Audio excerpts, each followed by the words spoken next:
Alrighty guys, welcome back to another tutorial.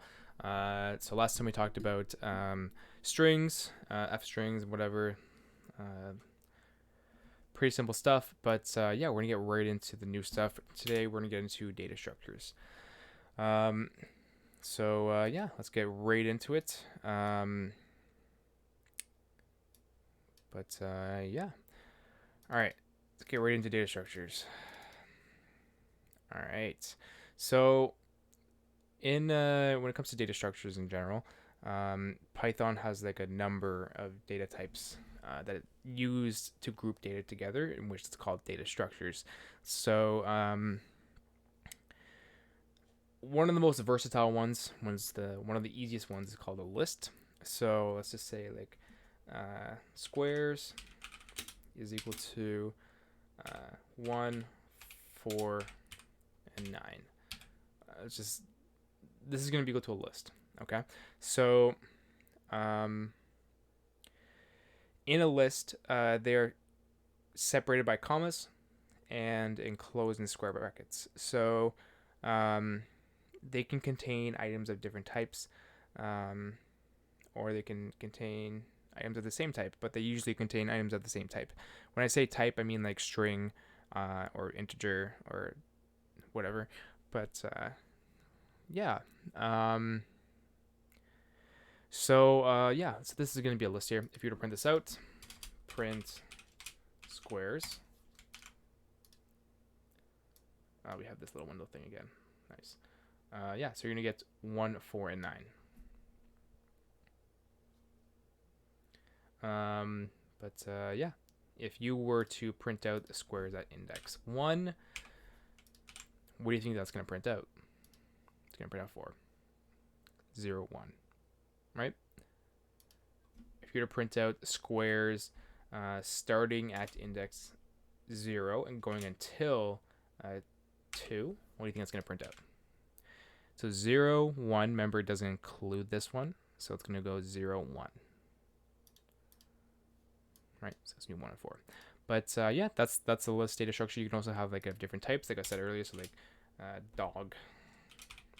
I don't know why that would be in squares, but whatever. But yeah, let's get rid of this so it actually prints out. So yeah, you're gonna get everything in it. Yeah, that's the list data structure or data type. Yeah, then we have list operations, where we talked about you can access it via indexes. So you can also so let's just say you wanted at index, so squares at index 1, say you wanted it to be let's set it equal to 5 and then print squares. Let's just see what it does. What do you think it's going to do? So squares at index 1, 0, 1, we're setting it equal to 5. What do you think it's going to do? It's going to set it equal to 5. That's all it's going to do. So yeah, so you can access it via index and then change that specific index. So what are you going to do? What's going to happen if you try and access an index that's not there? Let's say 4, for example. We know that 4 is not there. 0, 1, 2. It goes up to 2 only. There's no 4. List assignment index out of range. So yes. List will have like a specified amount, there is other list kind of operations you can do that will like kind of trying to think of the best word. Like there's operations that you can use that will kind of stop this error from happening. But yeah, we'll get into that later. But yeah, there is another operation where you can add it to the end of the list. So in this case, you want to add. You see how you get once you put the dot, you get all of these options that you can do to a list, right? So one we're looking at right now is append. Append 5 or 4. Let's go 6 actually. It's not in the list. So append 6, print squares. It's going to append it to the end of the list, right? After dog, it's going to print 6. change it to 7. It's going to append 7 now, right? So there's also another kind of operation, but yeah, we'll get into those as well. So there's also another one called pop. Let's just say you just wanted to pop it. What do you think that's going to do? It's going to remove the last element. But you could also specify something like 1. What's that going to do? It's going to remove 0, 1. It's going to remove this one, right? So you can specify it, or you can just press pop and it'll remove the last one. Yeah, simple as that. Those are the two main ones I want you to focus on for now. There's obviously much more. Like, press this, you can kind of go through all this. These are a lot of operations you can do to it. But yeah, basically the gist of that. Those are the two main ones I want you to look at right now. The two kind of ones you'll be using the most. Yeah, if you wanted to change like the size of a list or something, or like we talked about earlier, if you wanted to here, I'll just demonstrate it for you. Let's just say animals is equal to this is going to be equal to an empty list. My bad, should be squares. Squares is going to be equal to an empty list, right? If you were to print out squares now, anything's going to happen, we're going to get an empty list.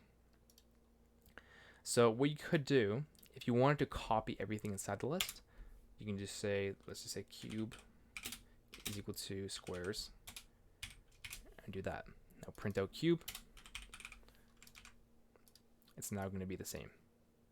So remember this operation, it starts at 0, and if it's not specified, it'll start at the beginning and go until the end. Yeah, this is basically another way to copy a list. What you could do, like say you didn't add this here, do this, it's going to do the exact same thing, right? But yeah.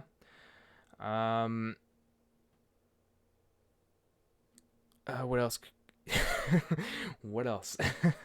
And we also talked about how you can go from like 1 to 2. So we'll include 1, but not include 2. So print out this, and it's going to be 4, right? So that's another simple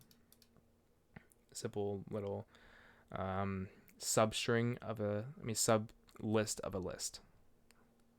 But yeah, so we're gonna get into some nested lists. So what is a nested list? So think of a nest. When you have a nest, you have something within something else. So in this case, it's going to be a list within a list. So let's just say squares. Let's just make a new one, actually. We're just going to make my list over here. And it's going to be equal to this. All right. This is going to be my list. So you see we have a list within a list. So we have 3 lists within a list. So how are you going to access these specific elements in the list? So think of it like this. So the first element, this whole thing is going to be equal to 0. This whole thing is going to be equal to 1. This whole thing is going to be equal to 2. What is this going to be? We'll get to that. So let's just print out my list at 0. What do you think it's going to print out? Do you think it's going to print out a 10 since it's not in brackets? Or do you think it's going to print out this one right here? Yeah, it's going to print out this one. So then if you wanted to access this one, what do you think it's going to be?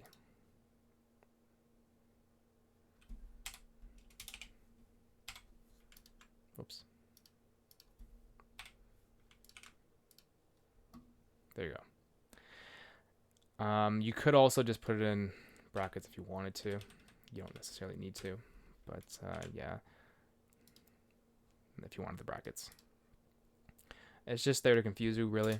But you will get the same answer if you put 3, 10 with the brackets or without brackets. It's just going to get the brackets or not get the brackets. But yeah. So again, to access this one, this is going to be 0. It's separated by a comma. So then this one must be 1. Just like we'll get the normal list. So let's just have a normal list of my list. Copy this.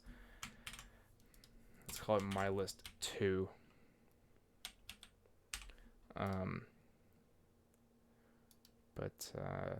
Yeah, just like this. Like a normal list would be like 1, 2, 3, 4, 5. See how it's separated by commas. This is gonna be index 0, 0, 0, 1, 1, 2, 2, and yada yada. This is 2. But yeah. Pretty simple stuff. You could also just do print. Let's just print my list. My list at index 0. So if you wanted to grab index 0, so this one right here, but then you wanted to grab the first element within this list. So this nested list, you wanted to grab the first element within the whole list, first of all. So you want to grab the first element in the whole list. This is going to be 0, right? And then you want to grab the element within the nested list. So this is going to be element in the whole list is going to be 0, which is going to be this one.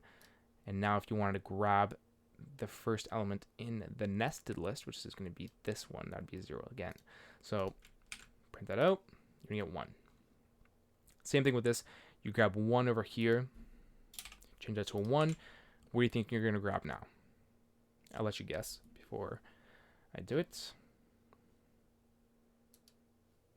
Right, if you got 4, then good for you. So yeah, you're going to go into 1, 0, 1.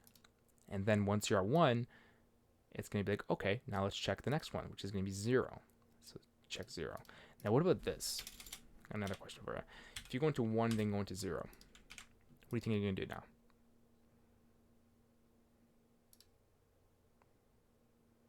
You can't do that. Just a trick question there. In some cases you can, but yeah, in this case you really can't. Yeah, maybe down the line we'll get into what like a certain circumstance would be like when you can use something like that. But yeah, not for these ones unfortunately. Yeah, it's just we're gonna move into something else, another kind of data type. We're gonna get into tuples. So what is a tuple? So a tuple represents like a standard sequence of data types. They're almost identical lists. The difference between them is that tuples are immutable, meaning you cannot add, replace, or delete elements in a tuple, and they're kind of constructed by commas as well, just like lists. Yeah, they're also not enclosed by brackets, like square brackets. They're enclosed by parentheses. So I'll just show you an example here. So just grab this one over here. And we have this little tuple right here. This is a tuple. So again, it's immutable. So you cannot add, replace, or delete elements in a tuple. Yeah, so we have similar type. These are parentheses instead of square brackets like a list. And yeah, they are also comma separated as well. So if you're to print out alphabet, what do you think you're going to get? Makes sense. Now if you're to print out the length of alphabet, 26. All right. So now let's talk about this. So with the list, remember how we talked about we couldn't like you could add stuff like append or whatever to a list.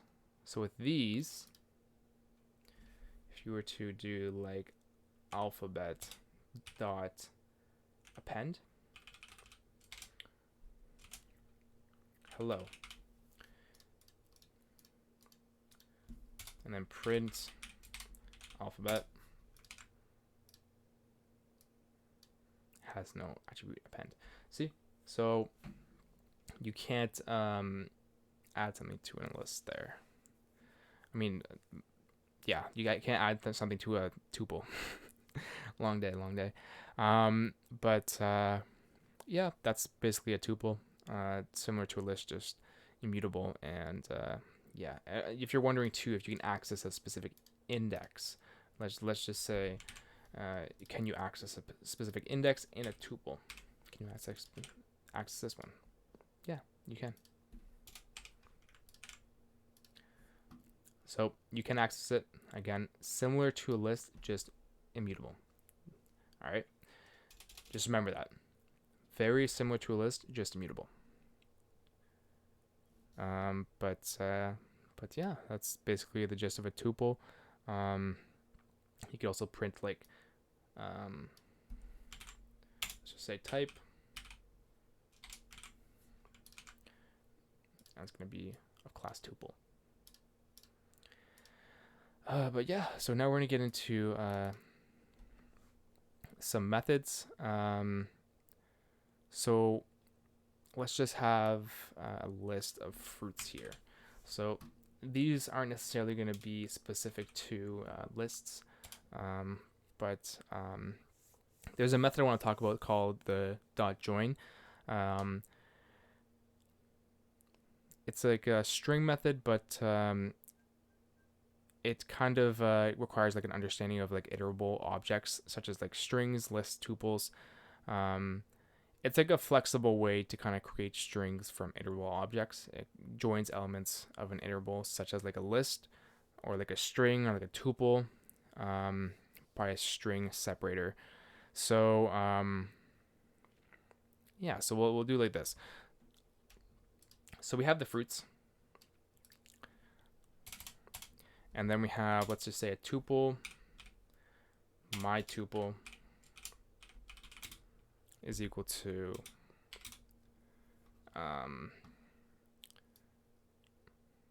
let's just call it like this. So there's our tuple right there. Get rid of this. And then we have, let's just have a string like my underscore string is equal to A, B, C, D, E. All right, so now what we want to do is we're going to print the plus operand or operator, and then dot join with the value of, I don't know, let's just add it to one of them. Let's just do my string. What do you think this is going to do? Perfect. So it's going to replace the commas with the plus. Pretty simple stuff. So you could also do this with a tuple and whatnot. So let's just do the same thing with, I don't know, just my tuple.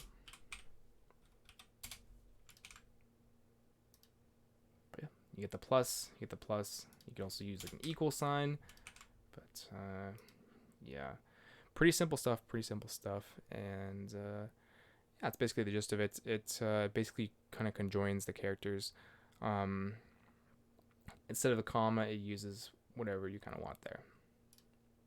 So you can have this as like an empty space, for example. See what it's going to do there? Empty space. But yeah, if you wanted to have it all as like one kind of thing, then just do it like that. But yeah, that's the dot join one, the dot join method, and yeah, I think we're probably gonna end this tutorial for the day.